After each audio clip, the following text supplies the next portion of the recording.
Good morning, class. Today we start with class 9, Civics, chapter 5, Democratic Rights.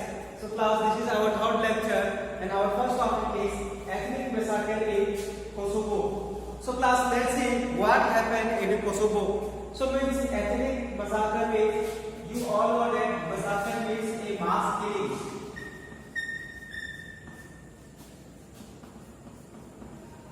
Mass killing, and ethnic means a subgroup of population.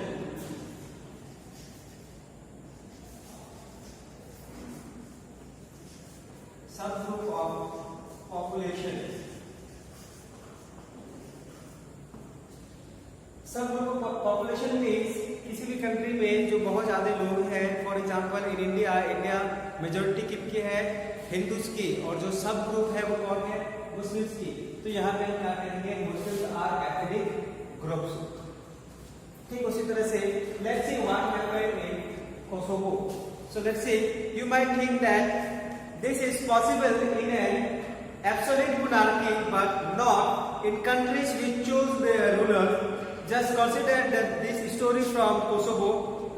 This was a province of the Yugoslavia before its split. In this province, the population was overwhelmingly ethnic Albanian. So यहाँ पे मैं बात करेंगे जो Kosovo है, यहाँ पे कितने लोग थे? यहाँ पे अल्बानियन लोग थे, अल्बानियन।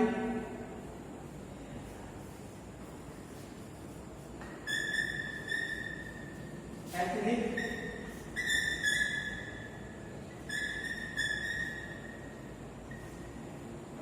Albanian. इसके बाद but in the entire country Serbs was in majority. पहले कौन हो गए? ये वाले, और दूसरी जो जनसंख्या थी वो किसकी थी? सर्ब्स की थी। सर्ब्स का मतलब एक होल कंट्री।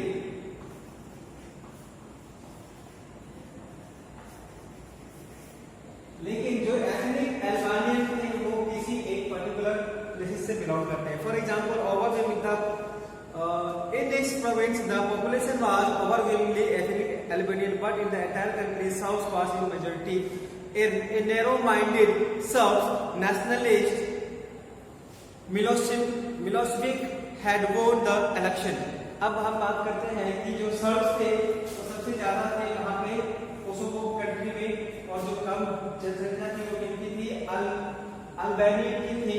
अब यहाँ पे जो इलेक्शन इसमें जो इस इलेक्शन में सर्ब्स वोन द इलेक्शन, यहाँ पे इलेक्शन जो है वो कौन जीत गए? सर्ब्स जीत गए। अब इसके बाद shrubs community was a narrow minded ये कम्युनिटी थी जिसकी वजह से यहाँ पे बहुत ज्यादा हिंसा भड़की, यहाँ बहुत ज्यादा भेदभाव हुआ करते थे बिटवीन अल्बानियन एंड सर्ब्स।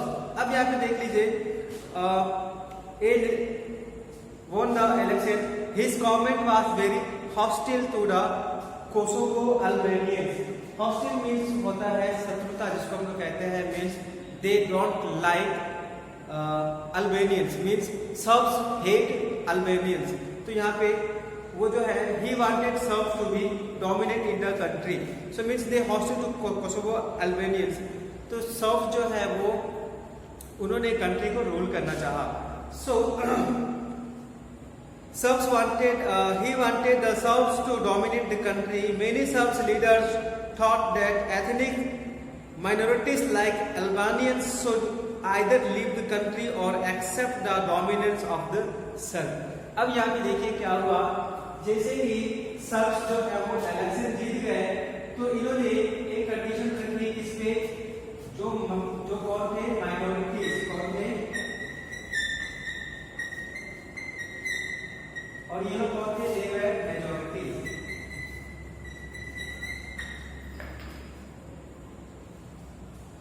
ये लोग किसमें थे? मेजॉरिटीज में, और ये लोग कौन थे? माइनॉरिटीज में। मींस ये जो है एंटायर कंट्री में इनकी पॉपुलेशन बहुत ज्यादा थी, और ये कैपिटल्स में ही बस इनकी पॉपुलेशन थी, बट एंटायर कंट्री में इनकी पॉपुलेशन बहुत ही ज्यादा कम थी। अब यहाँ पे क्या हुआ, जैसे कि सर्ब्स जो है वो इलेक्शन जीत गए, इन्होंने एक कंडीशन रखी किसपे? अल्बानियंस पे, कि either leave the country or accept the dominance of the Serbs. तो इन्होंने एक कंडीशन रखी अल्बानियंस पे कि या तो आप देश छोड़ करके चले जाइए या फिर हम जो कहेंगे वो आपको करना होगा, मीन्स उनके डोमिनेंस में रहे, उनके अधिकार क्षेत्र में रहे। This is what happened to an Albanian family in a town in Kosovo in April 1999. So let's see what happened in Kosovo in April 1999. So 70-year-old Patisha Hoksa was sitting in her kitchen with her 77-year-old husband Ijen, staying warm by the stove.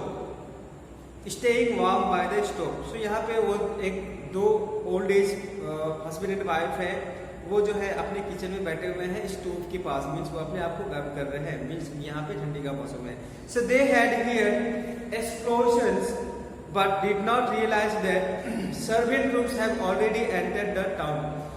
जैसे ही वो वहाँ पे बैठे थे अपने kitchen में तो उन्होंने एक एक्सप्लोजन है, उन्होंने एक बम के धमाके का उन्होंने एक साउंड सुना। इसके बाद उनको ये अभी तक रियलाइज नहीं हुआ कि जो सर्बियन ट्रूप्स थे, जो सर्बियन आर्मीज थे, वो अभी सिटी में या फिर टाउन में जो है वो एंट्री कर चुके थे। The next thing she knew 5 or 6 soldiers had burst through the front door and were demanding।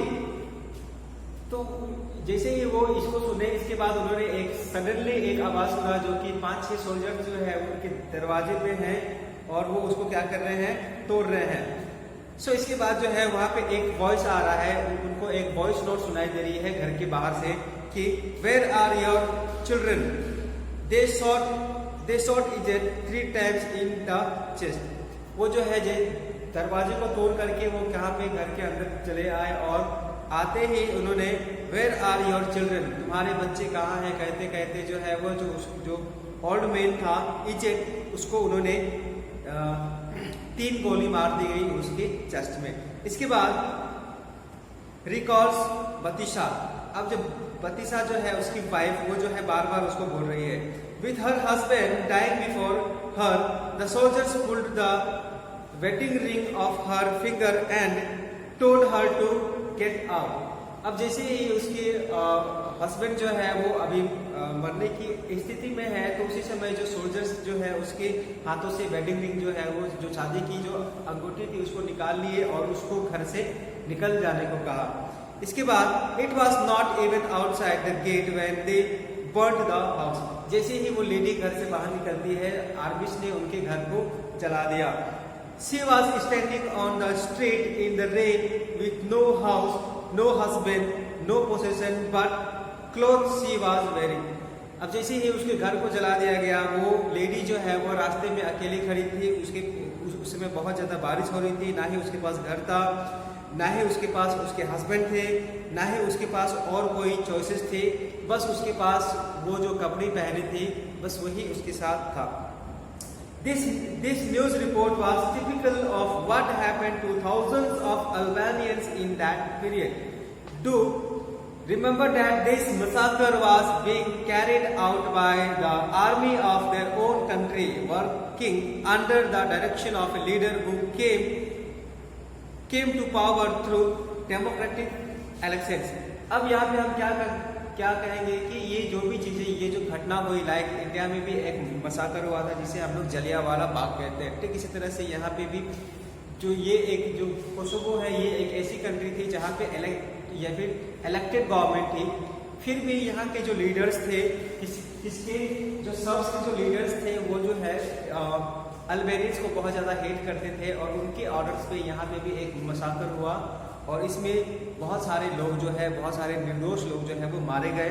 लेकिन हम ये नहीं देख रहे हैं कि ये एक मोनार्की कंट्री नहीं है, बल्कि ये एक डेमोक्रेटिक कंट्री है और इस डेमोक्रेटिक कंट्री में इस तरह की जो इंसिडेंट्स हैं वो हो गए और यहाँ पे बहुत ज़्यादा मास किलिंग हो गया है। So this was one of the worst incidents of killing based on ethnic prejudice in recent times. Finally, several other countries intervened to stop this massacre. Milosevic lost power and was tried by the International Court of Justice for crime against humanity.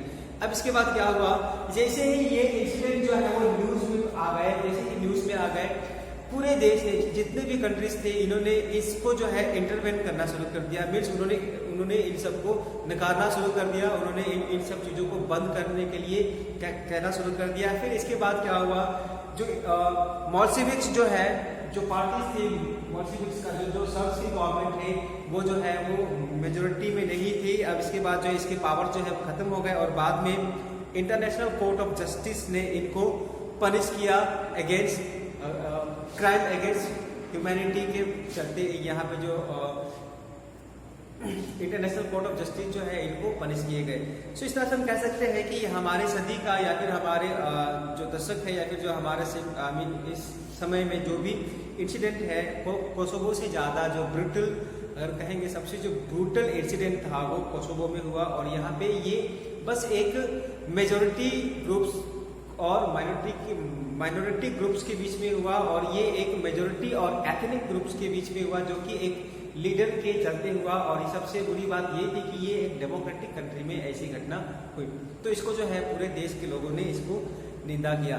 So class हम कह सकते हैं जो Kosovo का जो example है, इससे हम ये जान रहे हैं कि अगर किसी भी कंट्री में कोई पॉपुलेशन बहुत ज़्यादा जनसंख्या में हो तो यहाँ पे उनके अंडर में एक चीज कॉमन होती है कि अगर हम सबसे ज़्यादा हैं तो जो गवर्नमेंट है वो हमारी होनी चाहिए, जितने भी लीडर्स होंगे हमारे होंगे, जो भी रूल्स बनेंगे वो हम बनाएंगे। और जो माइनॉरिटीज़ हैं या फिर जो कम लोग हैं, जो जिनकी जनसंख्या कम है, उनको जो है हम नहीं चाहते हैं कि वो भी गवर्नमेंट में आए और वो चलाए। सो जो भी कंट्रीज में जो भी प्रॉब्लम्स क्रिएट हुए हैं ये इसी बेस पे है कि जहाँ पे मेजोरिटी ज़्यादा है, मेजोरिटी चाहती है कि उसकी गवर्नमेंट बने और माइनॉरिटीज भी चाहते हैं कि उनकी गवर्नमेंट बने, जिसकी वजह से इस तरह के मसाकर्स जो है वो हो रहे हैं। और इसका बेस्ट एग्जाम्पल है Kosovo, ethnic massacre in Kosovo. So let's see our next topic, rights in a democracy.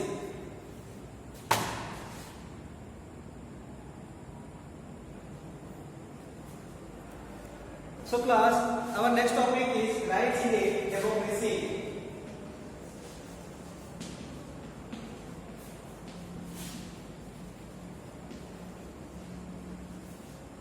Rights in a democracy. So हम जानते हैं in a democratic country like India there are so many rights. There are 6 fundamental rights and there are 7 fundamental duties.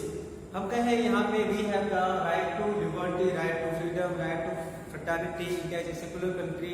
We have right to speak, right to live, right to earn, right to education. सारे के सारे right जो है वो हमें मिले हैं। But अगर कंपैरिजन करें अबाउट ग्वांटानामो बे या फिर हम कोसोवो का, तो यहाँ पे बहुत सारे जो राइट्स थे वो लोगों के यहाँ पे वायलेट किए गए थे।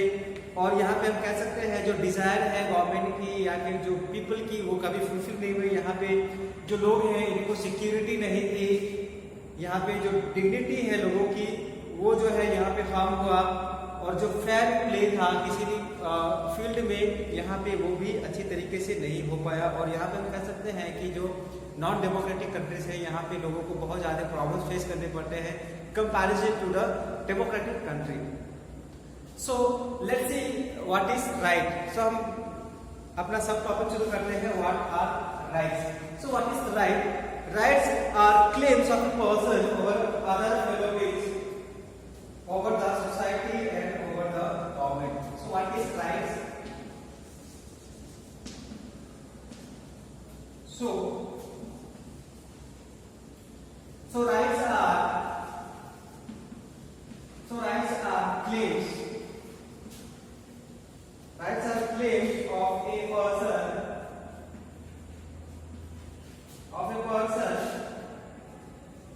over other fellow beings,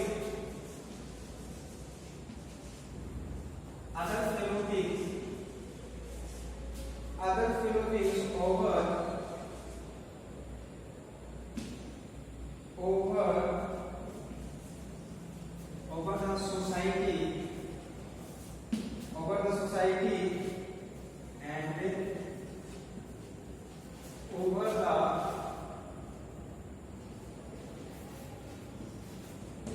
comment. So rights are the claims of a person over the fellow being or over the society or over the government. हम कह सकते हैं अधिकार या फिर जो राइट है वो क्या है, तो राइट एक क्लेम है जो कि हम किसी इंसान पे लगाते हैं या फिर किसी सोसाइटी पे करते हैं या फिर किसी सरकार पे कि मेरा अधिकार है, तो इसी को हम क्या कहते हैं, राइट्स कहते हैं।